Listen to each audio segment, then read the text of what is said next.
जय सच्चिदानंद। मणिपुर चक्र की बात हो रही है। आधार रूप में तभी क्रिया सफल होती है। उसकी पहचान यही है कि जब जिस चक्र का भेदन हो रहा हो तब जो कुछ साधक देखता है और नई बात मालूम होती है वो सब सामने आ जाती है। तो जितने साधक मणिपुर चक्र में जितने का अनुभव करता है इतना ही उनकी बाहर की ओर भी गतिविधि होती है। ये साधना का एक ब्रह्मांड का नियम है। आप जितने डीप में जाते हो उतना ही बाहर फैलते हो। जैसे जैसे आपकी चेतना बहिर्मुखी होती रहती है इस तरह बाहर की ब्रह्मांड की अनुभूति होती है, ऐसा कहने जा रहे हैं।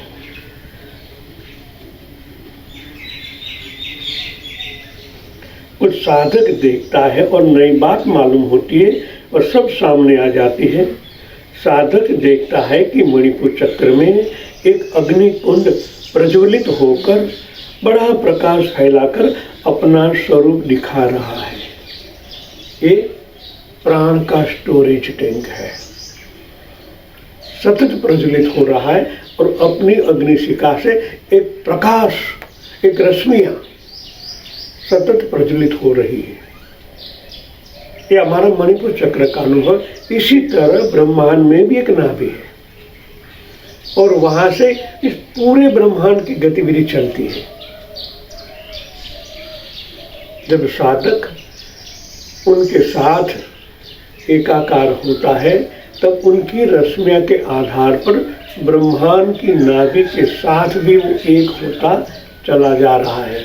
इतना साधक यहाँ ठहरता है उतना ही उस ब्रह्मांड की नाभि के साथ भी वो ठहरता है।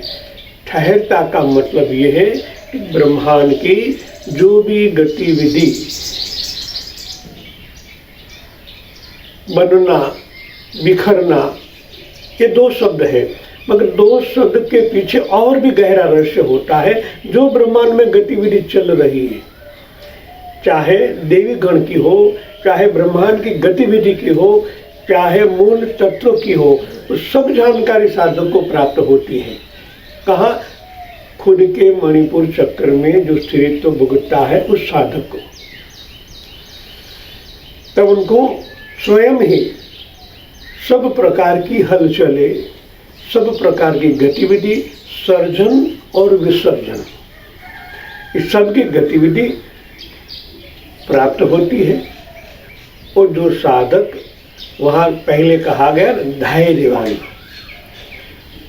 जो साधक वहाँ धैर्य रखता है, श्रद्धा धीरज से वहाँ स्थिर होता है, तब उनको अलग अलग प्रकार की अनुभूति होती है।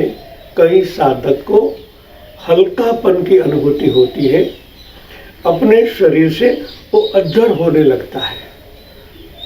ये मणिपुर चक्र की सिद्धि है। जब यहाँ आप स्थिर होते हो तो स्वादिष्ठान और मूलाधार चक्र, जहाँ गुरुत्वाकर्षण शक्ति है, गुरुत्वाकर्षण से आप जैसे पर उठते हो तो आप अपना शरीर को हल्का महसूस करते हो।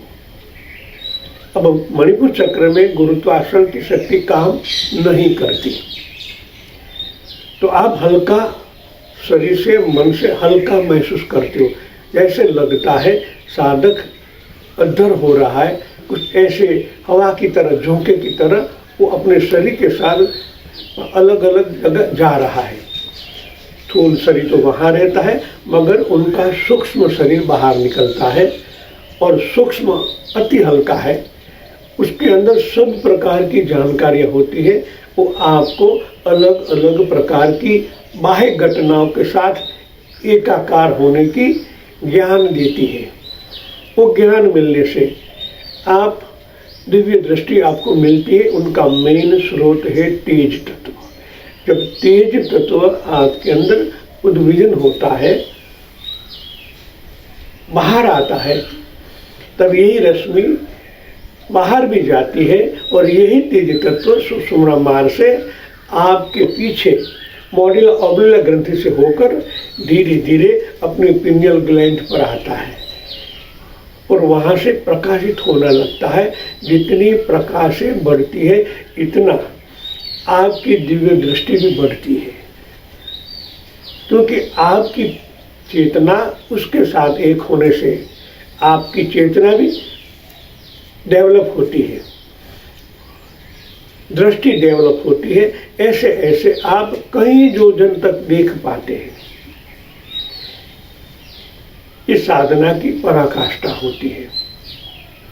मणिपुर चक्र में देखना, अनुभव करना और सर्जन विसर्जन करना, बाहर की ओर जाना, मतलब वो जो नाल है, नाल से आप, नाल भी कई प्रकार की है।